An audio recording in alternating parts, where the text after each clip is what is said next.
हिंदी की short video series में ये जो वीडियो है ये है कि हिंदी के प्रथम कवि किसने किसको माना है। अलग अलग विद्वानों ने हिंदी का प्रथम कवि अलग अलग विद्वानों को माना है, अलग अलग प्राचीन कवियों को माना है, अलग अलग प्राचीन लेखकों को माना है। तो हम जानेंगे कि राजहंस को किन्होंने, चंद्रप्रदेश, स्वयंभू, शालिभद्र सूरी, सरहप्पा, अब्दुल रहमान, किन्होंने किसको माना है। ये क्वेश्चन आपके लिए बहुत इंपॉर्टेंट है, तो सभी लोग ध्यान दीजिएगा।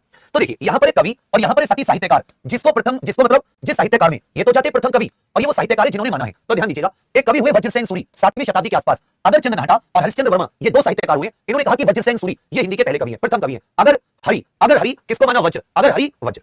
पुष्य या पुंड, पुष्य या पुंड, शिव सिंह सेंगर और मिश्र बंधु, ये पुष्य या पुंड को कहते हैं कि हिंदी के पहले कवि हैं। पुष्य या पुंड, शिव सिंह सेंगर, ठीक है भैया। स्वयंभू, स्वयंभू को डॉक्टर रामकुमार वर्मा ने, स्वयंभू को किसने माना, डॉक्टर रामकुमार वर्मा साहित्यकार है। उन्होंने साथ ही याद रखिएगा हिंदी साहित्य का आलोचनात्मक ग्रंथ लिखा है, हिंदी साहित्य का आलोचनात्मक इतिहास, उस ग्रंथ में हिंदी का पहला कवि स्वयंभू जी को माना है। स्वयंभू याद रखिएगा जिन्होंने पौंचर्यू रचना रची है, याद है पौंचर्यू करके जिन्होंने रचना रची है अपभ्रंश में, वही स्वयंभू। फिर आ जाते हैं राहुल सांकृत्यायन जी, डॉक्टर नगेंद्र रामगोपाल वर्मा और महावीर प्रसाद द्विवेदी। इन्होंने सरहप्पा को हिंदी का प्रथम कवि माना है। सरहप्पा जिन्होंने दोहा कोश की रचना की है और ज्यादातर जो मान्यता है वो सरहप्पा के बारे में है कि यही हिंदी के पहले कवि हैं। डॉक्टर वासुदेव सिंह ने जोइंदो, एक योगिंदो करके मुनि हुए, उनको 8वीं शताब्दी के थे, उनको हिंदी का पहला कवि माना है। जबकि पंडित चंद्रधर शर्मा गुलेरी, इन्होंने राजा मुंज को, तो चंद्रधर शर्मा गुलेरी ने मुंज, जबकि डॉक्टर नगेंद्र हो गए या फिर साथ ही महावीर प्रसाद द्विवेदी, राहुल सांकृत्यायन, तो साग संकृत्यायन, सरहप्पा ऐसे याद कर लेना, से संकृत्यायन, से सरहप्पा, जोइंदो वासुदेव।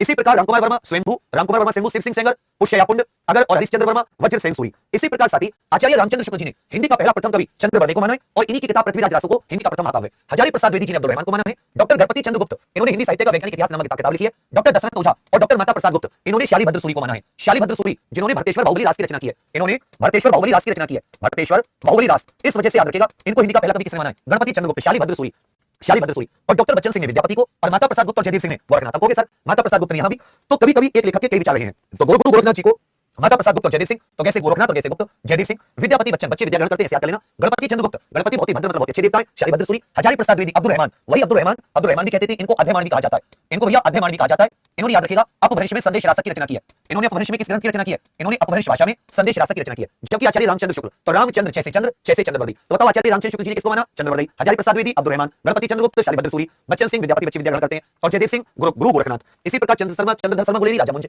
राहुल सांकृत्यायन, सरहप्पा, वासुदेव, जोइंदो, योगिंदो। तो ये इस प्रकार से साथी कवि और उनके पहले लेखक। आप सभी को यूपीएससी की तैयारी के लिए बता दूं कि आपको कहीं भटकने की जरूरत नहीं।